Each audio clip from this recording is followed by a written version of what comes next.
There's no doubt in my mind that this was one of the athletes that influenced me to be a Dallas Cowboy fan back in the day. In our outdoor summer football pickup games, we'd always try to be like Drew Pearson, Butch Johnson, and this guy. Unfortunately, passed away February 23rd from congestive heart failure.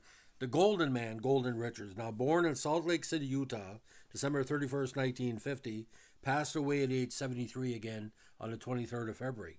6'1", 180, made like Granite because he came from Granite High School in Salt Lake City.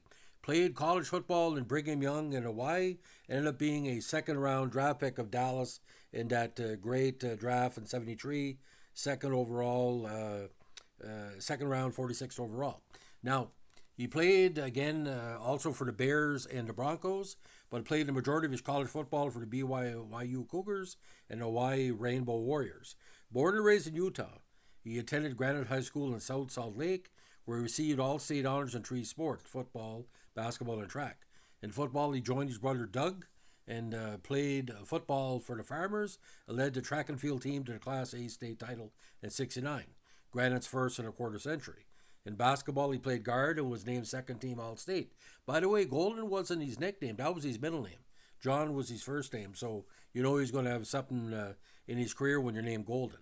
Recruited by several university division programs, Richards decided to attend University of Utah in Salt Lake City, but the church bishop influenced him to attend Brigham Young University in the province instead of serving on a mission. From the start, he was the fastest player for the Cougars and wore number 22 in honor of future teammate Bob Hayes. As a sophomore in 1970, he led BYU in receiving with 36 receptions for 513 yards, fifth among WAC receivers, and one TD. In '71, again led his team receiving with 14 receptions for 287 yards and one touchdown. He also had 33 punt returns for 624 yards, a 17.9 average, and 4 TDs, 23 kickoff returns for 168 yards, a 19.8 average. He led the nation in punt returns and was 16 in all-purpose yards. He set 4 University Division records for most punt returns yards, 219 against North Texas State. Most in the game, most kickoff returns, 247 yards on 7 returns in the game.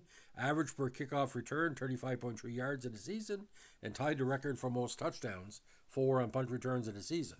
He received all WAC honors in 1971. The combination of being ruled academically ineligible and BYU's run-oriented offense made him make the decision to transfer to University of Hawaii for the senior season. With the Rainbows in '72, he had 23 receptions for 414 yards and 5 touchdowns before injuring his knee.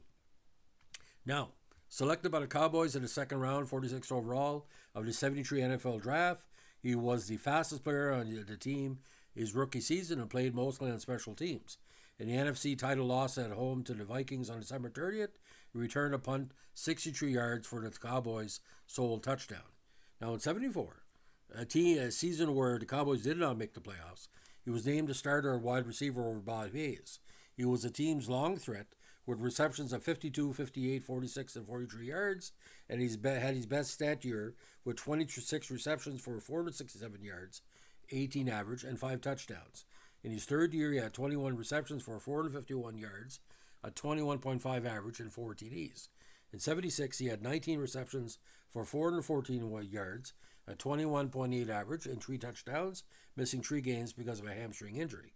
The next season in 1977, his fourth straight as a starter, he alternated with Butch Johnson, recording 17 receptions for 225 yards and 3 TDs.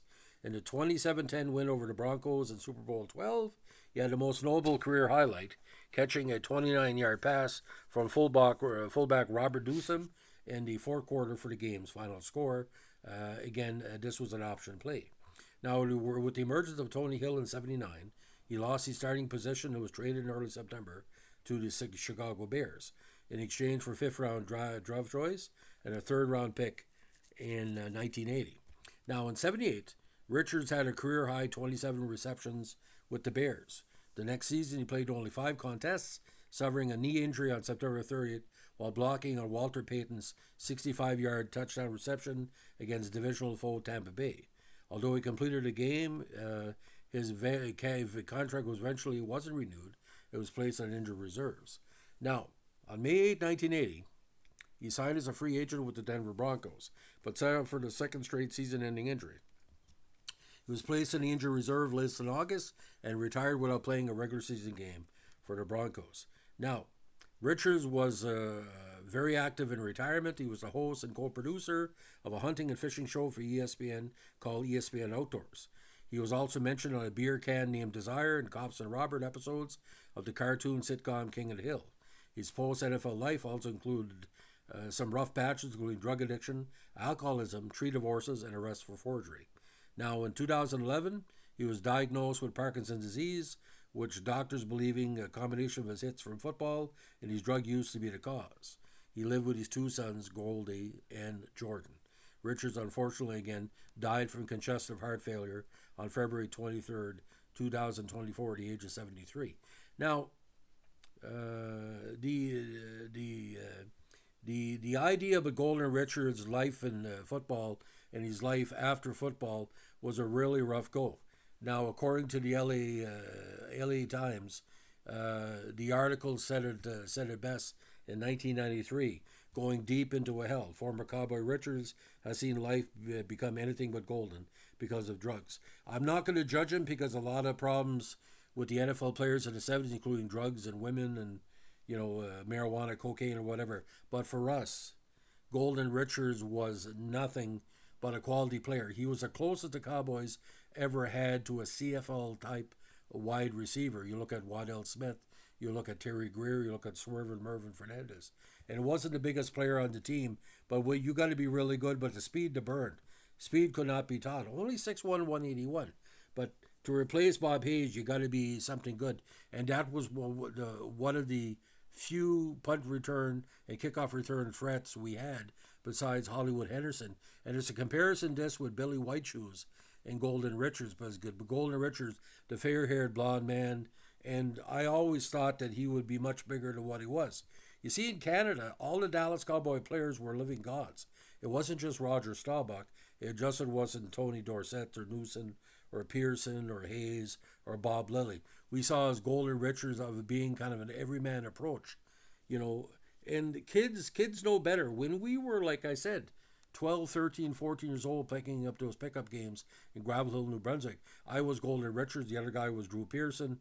And, the Richards was a deep ball. I was always the deep threat. And to mimic your heroes in such a way.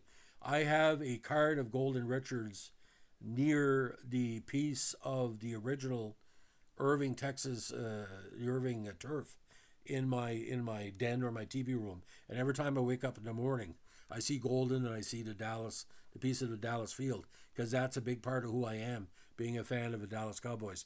And I feel very, very sad to hear Golden Richards has passed away, but I know what he gave us as Cowboy fans will live on forever. Yes, he had a hard time after football, but we loved Golden Richards. And rest in peace, brother.